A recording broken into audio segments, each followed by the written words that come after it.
It is a well-known fact that Henry Ford began his business career under the handicap of poverty, illiteracy, and ignorance. It is an equally well-known fact that within the inconceivably short period of 10 years, Mr. Ford mastered these three handicaps, and that within 25 years, he made himself one of the richest men in America. Connect with this fact the additional knowledge that Mr. Ford's most rapid strides became noticeable from the time he became a personal friend of Thomas A. Edison, and you'll begin to understand what the influence of one mind upon another can accomplish. Go a step farther and consider the fact that Mr. Ford's most outstanding achievements began from the time that he formed the acquaintances of Harvey Firestone, John Burroughs, and Luther Burbank, each a man of great brain capacity, and you will have further evidence that power may be produced through friendly alliance of minds. There is little, if any, doubt that Henry Ford is one of the best informed men in the business and industrial world. The question of his wealth needs no discussion. Analyze Mr. Ford's intimate personal friends, some of whom have already been mentioned, and you will be prepared to understand the following statement. Men take on the nature and the habits and the power of thought of those with whom they associate in a spirit of sympathy and harmony. Henry Ford whipped poverty, illiteracy, and ignorance by allying himself with great minds, whose vibrations of thought he absorbed into his own mind. Through his association with Edison, Burbank, Burroughs, and Firestone, Mr. Ford added to his own brain power the sum and substance of the intelligence, experience, knowledge, and spiritual forces of these four men. Moreover, he appropriated and made use of the mastermind principle through the methods of procedure described in this audiobook. This principle is available to you. We have already mentioned Mahatma Gandhi. Perhaps the majority of those who have heard of Gandhi look upon him as merely an eccentric little man who goes around without formal wearing apparel and makes trouble for the British government. In reality, Gandhi is not eccentric, but he is the most powerful man now living, estimated by the number of his followers and their faith in their leader.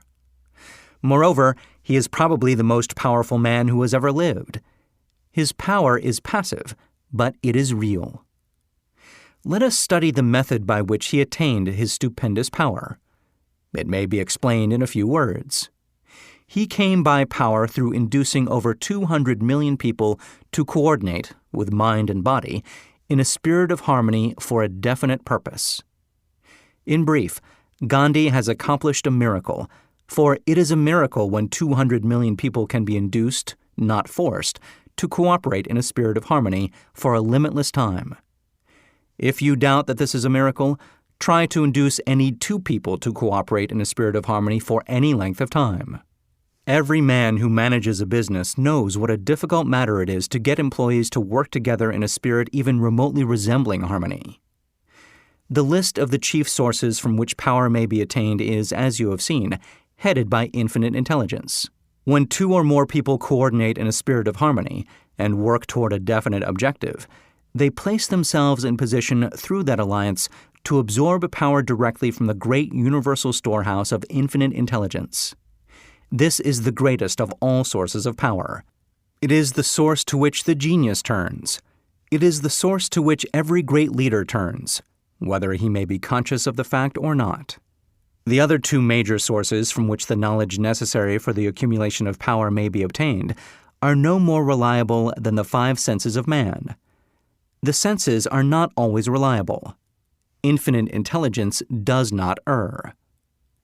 In subsequent chapters, the methods by which infinite intelligence may be most readily contacted will be adequately described.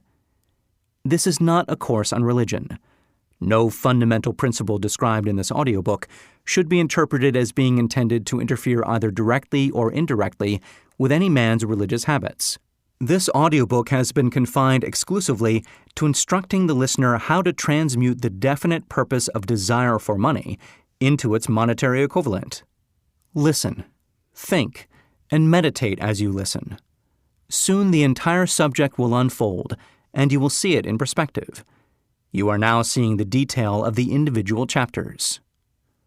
Money is as shy and elusive as the old-time maiden. It must be wooed and won by methods not unlike those used by a determined lover, in pursuit of the girl of his choice.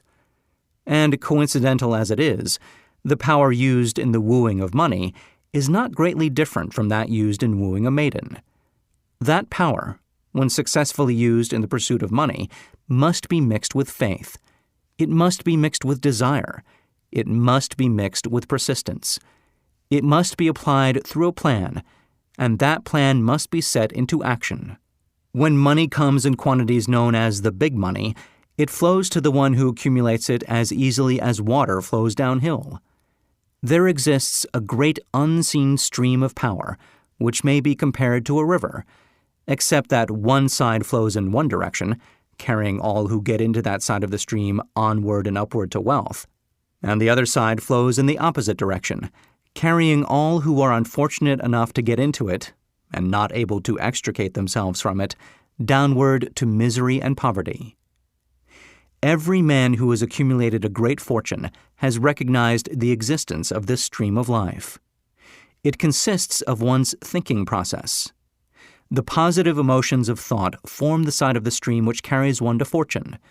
The negative emotions form the side which carries one down to poverty. This carries a thought of stupendous importance to the person who is following this program with the object of accumulating a fortune. If you are in the side of the stream of power which leads to poverty, this may serve as an oar, by which you may propel yourself over into the other side of the stream. It can serve you only through application and use. Merely listening and passing judgment on it, either one way or another, will in no way benefit you. Some people undergo the experience of alternating between the positive and negative sides of the stream, being at times on the positive side and at times on the negative side. The Wall Street crash of '29 swept millions of people from the positive to the negative side of the stream. These millions are struggling, some of them in desperation and fear, to get back to the positive side of the stream. This book was written especially for those millions. Poverty and riches often change places. The crash taught the world this truth, although the world will not long remember the lesson. Poverty may, and generally does, voluntarily take the place of riches. When riches take the place of poverty, the change is usually brought about through well-conceived and carefully executed plans. Poverty needs no plan. It needs no one to aid it, because it is bold and ruthless. Riches are shy and timid. They have to be attracted. Anybody can wish for riches, and most people do, but only a few know that a definite plan plus a burning desire for wealth are the only dependable means of accumulating wealth.